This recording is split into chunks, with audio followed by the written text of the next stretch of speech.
इस समय मार्केट में दो आईपीओस बहुत ही बजिंग हैं और इसी वजह से कन्फ्यूज़न क्रिएट हो रही है। तो अगर आप भी डिसाइड नहीं कर पा रहे हैं कि इन दोनों में से किस आईपीओ में हमें अप्लाई करना चाहिए और किसे अवॉइड करना चाहिए, कौन सा आईपीओ लॉन्ग टर्म के लिए बेस्ट है और कौन सा आईपीओ लिस्टिंग के लिए बेस्ट है, तो इस वीडियो में हम कुछ पॉइंट्स के बेसिस पर इन्हें कंपेयर करेंगे और देखेंगे कि इनमें से बेस्ट आईपीओ कौन सा है जिसमें हमें अप्लाई करना चाहिए। तो सबसे पहले इन्हें जीएमपी यानी ग्रे मार्केट प्रीमियम के बेसिस पर कंपेयर करेंगे और देखेंगे कि किस आईपीओ में हमें कितना लिस्टिंग गेन मिलने के चांसेस हैं। सबसे पहले देख लेते हैं आइडिया फोर्ज का आईपीओ। आइडिया फोर्ज आईपीओ का लेटेस्ट ग्रे मार्केट प्रीमियम 540 रुपये पर चल रहा है।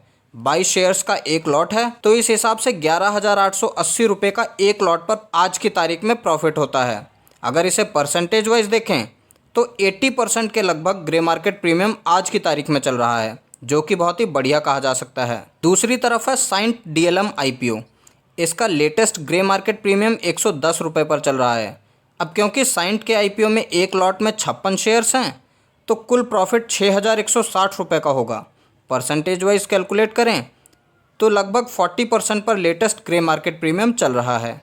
तो अगर ग्रे मार्केट प्रीमियम के बेसिस पर दोनों आईपीओस को कंपेयर करें तो आइडिया फोर्ज का आईपीओ साइंट के मुकाबले कहीं बेहतर है। और फर्स्ट पॉइंट के किसी कंक्लूजन में पहुंचने से पहले एक बार इन दोनों ही आईपीओस के ओवरऑल सब्सक्रिप्शन स्टेटस को चेक कर लेते हैं। तो सबसे पहले बात कर लेते हैं आइडिया फोर्ज आईपीओ के बारे में। QIB में 38.62 टाइम्स सब्सक्राइब हुआ है, जबकि HNI कैटेगरी में बड़ी एप्लीकेशन 10 लाख से ऊपर की कैटेगरी में 65.87 टाइम्स सब्सक्राइब हुआ है और HNI स्मॉल कैटेगरी में 60.56 टाइम सब्सक्राइब हुआ है। रिटेल कैटेगरी में देखें तो 64.88 टाइम सब्सक्राइब हुआ है। वहीं एम्प्लॉयज़ का पोर्शन भी 64.84 टाइम सब्सक्राइब हुआ है। बात करें ओवरऑल सब्सक्रिप्शन की तो ये 50.38 टाइम सब्सक्राइब हुआ है। अब बात करें साइंट डीएलएम आईपीओ की तो इसका सब्सक्रिप्शन कैटेगरी वाइज QIB में 0.96 टाइम सब्सक्राइब हुआ है, जबकि HNI कैटेगरी में बड़ी एप्लीकेशन 10 लाख से ऊपर की कैटेगरी में 10.55 टाइम सब्सक्राइब हुआ है। वहीं HNI स्मॉल कैटेगरी में 14.71 टाइम सब्सक्राइब हुआ है। बात करें रिटेल कैटेगरी की तो ये 25.71 टाइम सब्सक्राइब होते हुए देखने को मिल रहा है। एम्प्लॉयज़ कैटेगरी भी 1.16 टाइम सब्सक्राइब होते हुए दिख रही है।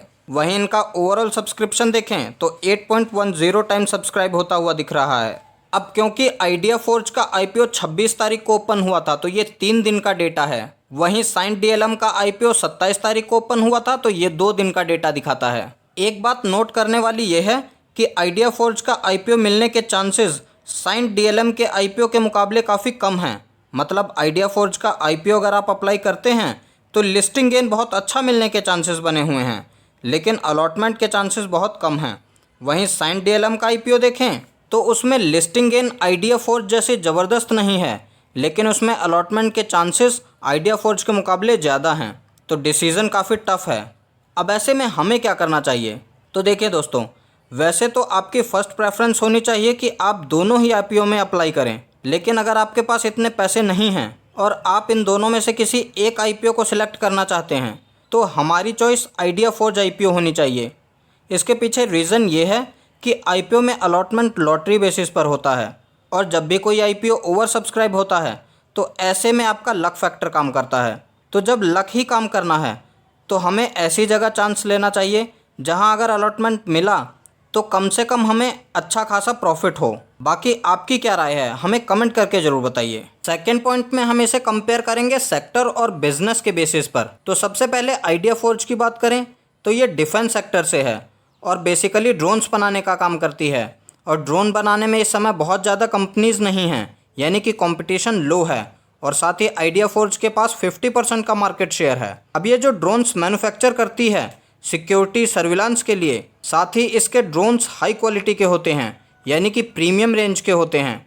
इसके अलावा ये ड्रोन्स के लिए सॉफ्टवेयर्स भी बनाती है जिससे ड्रोन्स की मदद से लाइव वीडियो स्ट्रीमिंग और लाइव लोकेशन ट्रैक कर सकते हैं। अब क्योंकि ये कंपनी सिविल और डिफेंस दोनों के लिए ड्रोन्स मैन्युफैक्चर करती है तो आइडिया फोर्ज के ड्रोन्स आर्मी और पुलिस भी यूज़ करती है। और जिस तरह से गवर्नमेंट डिफेंस सेक्टर के लिए काम कर रही है, इस कंपनी के बिजनेस को ग्रो होने में मदद मिल सकती है। साथ ही एक और जहां भारत में इसका मार्केट शेयर 50% का है, वहीं ग्लोबली सिविल और डिफेंस दोनों के लिए ड्रोन बनाने में कंपनी 7th पोजीशन पर है और अपने सेक्टर के अंदर लीडर है ये कंपनी। तो इसे एक एडवांटेज ये भी है इसके बाद सेकंड कंपनी है साइंट डीएलएम, जो कि एक इलेक्ट्रॉनिक सेक्टर से बिलोंग करती है, जो कि पीसीबी वायर हार्नेस बनाने का काम करती है। इसके पास भी एक एडवांटेज ये है कि जिन सेक्टर में ये प्रोडक्ट सप्लाई करती है उसके अंदर डिफेंस और एरोस्पेस का करीबन 58% का शेयर है, बाकी का लगभग 40% medical sector, automobile, communication, industrial sector में अपने प्रोडक्ट सप्लाई करती है। इसके अलावा कह सकते हैं कि क्योंकि इसके पास एक से ज़्यादा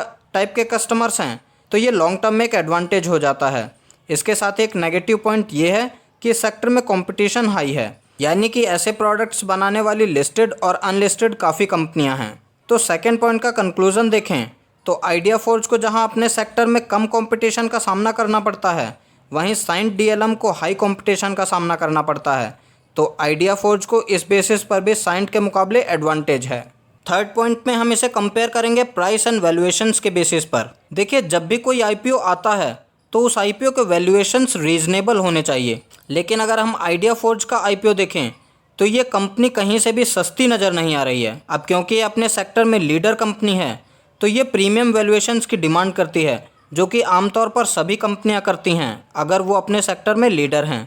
वहीं दूसरी तरफ साइंट डीएलएम की वैल्यूएशंस आप रीजनेबल कह सकते हैं, तो इस पॉइंट पर साइंट डीएलएम को एक एडवांटेज मिलता है। फाइनली बात करें कंक्लूजन की, तो आइडिया फोर्ज टेक्नोलॉजी का आईपीओ बेहतर है अगर हम साइंट डीएलएम से कंपेयर करें, चाहे हम ग्रे मार्केट प्रीमियम के बेसिस पर करें या लिस्टिंग गेन के आधार पर, या फिर हम इसे बिजनेस के तौर पर कंपेयर करें। अब ऐसा नहीं है कि साइंट डीएलएम का आईपीओ बेकार है या इसका बिजनेस लॉन्ग टर्म के लिए अच्छा नहीं है।